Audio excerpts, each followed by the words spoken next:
Lincoln 103, 5 Lincoln 102, Lincoln 103 and 102. Responding to 401 parking structure, section 1 boy. Henry 8, Henry 9. Respond to gate 437, Bravo, for your dignitary detail. 3K911, unattended, 400 lower level, near Carousel 4, black bag. GTA in progress, 401 parking structure, section 4 boy. Responding to 401 parking structure, section 1 boy. 415 passenger onboard aircraft. Control 2 Franklin en route. 484 suspect, is female, Hispanic, 28 years of age, blue jeans, no further. Control 5 Frank 401 is en route.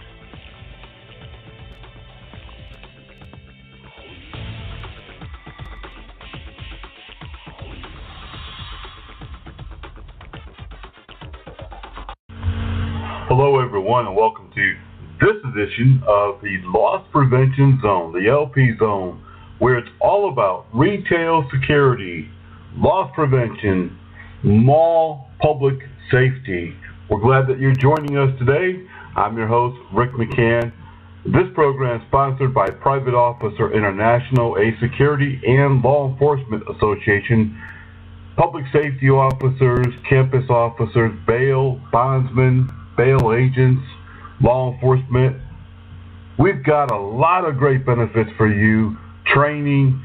You don't want to miss being a member. Join today at privateofficer.com. Also sponsored by Bricks Fashions of Nashville, where you can just go in and get a great wardrobe right now at really great prices. And if you want to back the blue, you're going to do that because this location is owned by Mount Juliet, Tennessee Police Chief.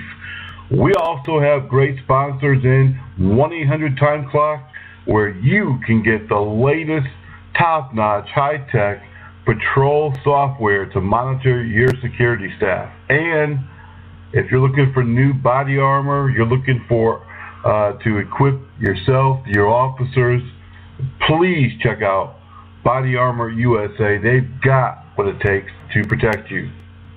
All across the country, shots fired, customers stabbed, Good Samaritans breaking up fights, all sorts of chaos happening just in one day. But we've seen a huge spike in the last several years of very violent crimes in our shopping malls across the country. Time and time again, we're seeing shopping malls being closed down because of large groups of juveniles, gangs roaming the malls, creating havoc, violence, aggressive behavior, and in several incidences, even murder happening at the shopping mall.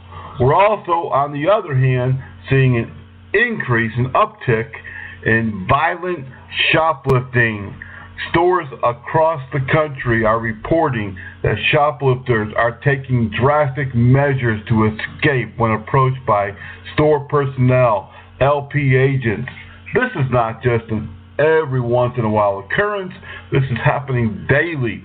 Just a few days ago, shoplifters in Colorado Springs were apprehended by loss prevention, and they pulled out a knife. They threatened security staff, and when that didn't work, they pulled out guns and blew the windows open to escape from a locked door. Security at shopping malls and loss prevention are experiencing violence of every sort coming at them from every direction, unprecedented, unlike any other time. And that's what we're talking about today here on the Loss Prevention Zone. We want to be able to not only understand why this increase, but we also want to prepare our loss prevention agents, our public safety officers, our mall cops as it would be. We want to be able to give you the information, the training, and the tools necessary to help you. That's why for the last 2 years, we've been looking at incidents that have occurred in retail department stores, shopping malls, shopping centers, and establishments across the country and in Canada. We're seeing time and time again the same type of situation happening not only here in the U.S., but also in the U.K., in Canada, and other countries. As you may remember, it wasn't too long ago where terrorists stormed shopping malls in several countries, killing and maiming many people. Could that happen here in the U.S.? Of course it could, and it probably will. Are we prepared? No, we're not. So besides the regular homegrown terrorists, the homegrown violence, the gangs, the juveniles, we have to worry about terrorism. So as we look at these issues, as we look at these problems, we need to come up with a surefire way of being able to resolve them, being able to respond to them, being able to be better equipped and trained. Today, here in the U.S., since 9/11/01, we have known that shopping malls are soft targets. And as we need to prepare for that day, that potential of terrorism coming here to the homeland at the shopping mall, we also have to counteract the violent occurrences, the disruptions, the disobedience, the violent gangs of teenagers. How do we do that? Short of having armed law enforcement, armed security at every door, every mall, every store, it seems to me almost impossible. We're going to go over a couple of the most recent incidents. We'll look at those. We'll try to dissect them in the upcoming weeks. Maybe we can determine the underlying factor. Maybe there's some similarities that will help us to be able to better gauge our direction, our training, and our response to this growing problem. Are you a loss prevention agent? Are you an asset protection specialist? Are you a mall security or public safety officer? If so, then you know firsthand that being in retail security today is not like it was 5 or 10 or 20 years ago. I often tell people that, I spent many years, more than a dozen years, in loss prevention, coming in on the ground floor as a floor walker, long before we had cameras, and going up to the catwalks and the one-way glass and all of that, and then working my way up through several different department chains into, district manager, store manager, LP manager, so on and so forth. It's very different today. Back then, we had 1 or 2 gun incidents a year per store. I myself was stabbed during a shoplifting incident at a local department store in Connecticut, but that was an once every blue moon type situation. Now we're seeing that when you're making apprehensions of shoplifters, it's occurring more and more frequent. More and more people are defiant, more and more people are threatening, more and more people are career criminals, and then throw in organized retail crime, which we'll talk about coming up here in the next segment. And you've got really a recipe of confrontations and a recipe of having a lot of violent encounters with not only shoplifters, but with aggressive customers. Violent days are here in the retail security loss prevention field. Make no mistake, there's no doubt about it. Every day it's in the news headlines. Ask the specialists. Ask the people who know. They see it, they hear it, they're involved in it. We're going to talk in the next segment about some of the most violent situations that have occurred in 2016, and we're going to talk about organized retail crime. When you get all of these things together in one place, it's a recipe for disaster. And we haven't even considered the terrorism aspect in retail security. There's a lot to talk about when we come back. We're going to take a short public safety announcement, and when we come back, we'll address a few of the recent incidents that have occurred in 2016. Again, you're listening to the Loss Prevention Zone, the LP Zone, where it's all about retail security and loss prevention. I'm your host, Rick McCann, and we will be right back. Nurse, I need you to apply pressure to the head wound until I can get to it. I'm concerned she's lost too much blood. Oh, no. You in the corner, who are you? You're not supposed to be here. She's my girlfriend, Doctor. You need to wait out in the waiting room. Please, Doctor, I want to stay with her. Look, she's been badly injured. So if you want to do what's best for her, you need to let us do our work. Please, Doctor, she has to be okay. I didn't mean to do this. I love her. Wait a second. You were the driver? Yes, but I didn't mean to. I swear, we went to dinner. I was just buzzed. I only had a few drinks. Just buzzed? Why didn't you tell us that? In that case, your girlfriend is fine. Hey, sweetie. I feel great.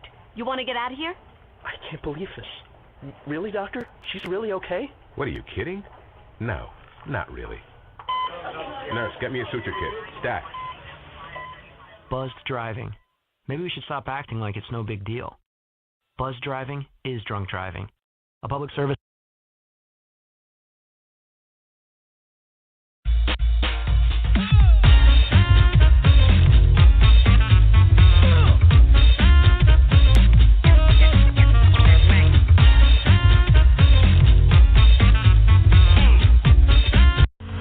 All right, everyone, welcome back to this edition of the Loss Prevention Zone, the LP Zone, where everything here is all about retail security and loss prevention, asset protection. We're glad that you are with us. This part of the program today is sponsored by Brown Yard Programs, friends of private security and public safety for many years. Give our friend Bruce a call at area code 631-581-9300 if you are a security or public safety professional needing insurance. They are professional.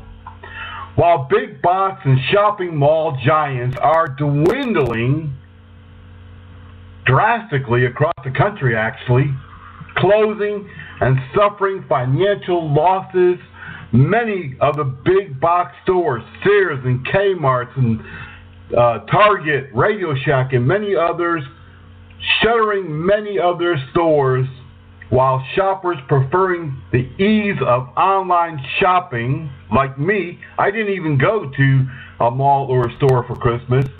Retailers are experiencing serious violent crimes like never before. Gangs and juvenile thugs, robberies, murders, and mass civil disturbances are in the headlines every day as juvenile crowds take over that very space where shoppers have gone to relax, grab a bite to eat, do a little shopping, maybe see a movie, enjoy some time out with friends and family, and all of a sudden they're caught in the middle of a danger zone. Just this Monday, the day after Christmas, near riots, pandemonium broke out in more than 30 shopping malls across the country. Several people stabbed, others hurt, and dozens of people arrested by police. Police telling us they could have made a lot more arrests. They could have locked up hundreds, literally, during these disturbances. In one situation, more than 500 teenagers were involved in the disturbance, taking over an entire two-level mall. Police trying to hold back the crowds. Malls having to shut down. Robberies and muggings, sex crimes, burglaries, kidnappings, assaults, murder, and mayhem is on the rise at the mall and at the big box stores. Now, we already know that serious violent crime has risen substantially in the last 5 years. Shopping malls in our country are micro cities within the city, and they're underprotected. We've talked about being a soft target, but let's just talk about everyday crime. The reality is that the people protecting them are unskilled, poorly trained, unarmed, ill-equipped, and trying to do the best they can with little to nothing. And that's basically how private security goes, regardless of the assignment. It's not their fault. They're doing the best they can. But when it comes time to responding to a major incident, a felony, a crime in progress, they're putting their own lives on line. It's kind of like Andy and Barney doing their best to curb violent crime in Mayberry without additional manpower or resources.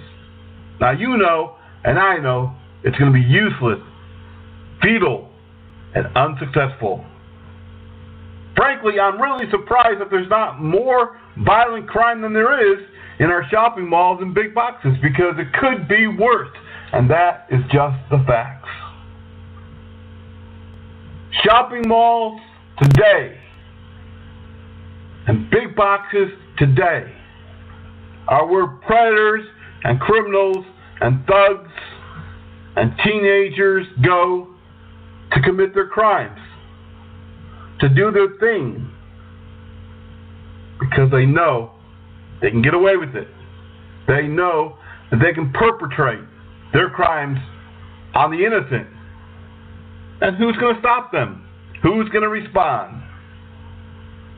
Let's give a listen to just what happened this week at more than 30 shopping malls across the country. I have worked loss prevention and retail security for many, many, many years. It was one of my first few jobs early on in my teenage years. I know firsthand the problems. I know firsthand the issues, the wide openness of a shopping mall or a big box store. So much can happen, and there's so little that anyone can do about it. How do we curb it? How do we stop it? How do we prevent it? Take a look on YouTube. Check out all the videos of crimes, mostly perpetrated by gangsters, thugs, and juveniles. You'll see the problem isn't going away anytime soon. Let's give you a couple of insights and methods of helping your shopping center, your department store, your mall do better. First of all, the key here, I wish I could give you the 10 keys, the 10 steps that's surefire to work, but there isn't really any such thing. But I will give you some suggestions. So number one, we really have to be partners. We have to be partners, as in all security and public safety, with our law enforcement partners. We've got to get to know them. We've got to be able to go to them and say, this is our problem. This is what's happening. And this is what we need from you. Now, there are some shopping malls who have police precincts inside, but all they are there for is for the officer to stop in occasionally, do a report, use the restroom, take a break, and get off his feet and get out of there. That's it. They're not there to be full functional law enforcement police stations. They're not a city precinct like in New York, NYPD. That's not what they're there for. Other malls do employ private off-duty police to patrol during high crime times, prime hours, holidays, Christmas, things of that nature. But again, they're only there part-time. They're not there consistently. They're not there during all operational hours. So we've got to go in and we've got to talk to the police chief. We've got to talk to the precinct commander. We've got to lay it out on the line. This is what's happening. This is the crime that we're having. We need that two-way communication with the local officers. When we call, we're only going to call for the serious things. We're only going to call because we need that backup. We're not going to call because somebody's parked in the fire lane. We're not going to call because somebody's walking through with a dog and, you know, they're not supposed to have dogs. We're not going to call because somebody's wearing the wrong T-shirt with something we don't agree with. We're going to try and take care of those minor infractions, but we are going to call you when we got a robbery, a mugging, a violent shoplifter, somebody who needs to be arrested, a crime that we need intervention, enforcement. We're going to call you for that. So we need to communicate with them. And the chief, the commander, the precinct chief, they need to send it down the line and communicate with their line officers and let them know, hey, these guys, when they're going to call for something serious, and we need to get out there as quickly as possible. And in most cases, they do. Many areas have excellent cooperation between law enforcement and retail security, loss prevention, and we need to have that in all communities, in all areas. The next thing that we really need to do is we need to set up some parameters. We need to set up some policy and procedure. First, we need to know what it is that we're trying to do. What do we want to do? Many malls have now prevented unescorted teens from being in the mall in the evening and on the weekend when most of these violent acts occur.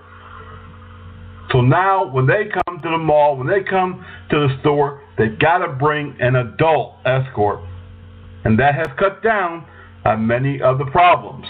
But in order to enforce that, first you got to have signage. You've got to get it out in the media and let everybody know this is the new rules, this is what's going to happen, and this is what's going to happen if you don't abide by the rules. And we've got to make it public. We've got to push it on social media.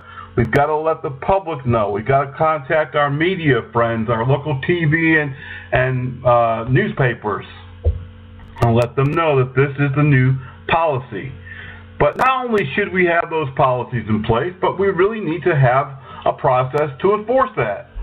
So if they come to the mall unattended, they don't have an adult with them, what are we going to do? We're just going to say, oh, well, I'll just monitor them. I'm sure they'll be good. No, we've got to have some type of follow-up process where if they do violate our law, our procedure, then we have to take certain actions as a result. Controlling access to the property is essential to keeping control of the property, especially during the weekend, the evening hours, and the holidays, times when kids are out of school, when those crimes escalate. We need to make sure that we're limiting their access, their hours, and thus controlling their behavior. We need to make sure that we're monitoring and taking appropriate actions for violations, for issues, infractions, or crimes occurring on the property. Another thing that we can do, which is really helping many shopping malls and retailers, is we need to enforce trespass warnings. I implemented more than 30 years ago on housing properties, housing authorities, a trespass system whereby if we have justification for trespassing someone off the property, we issue that trespass in writing, we take their picture, we get their information, their name, it goes in our database. If they return, they get arrested.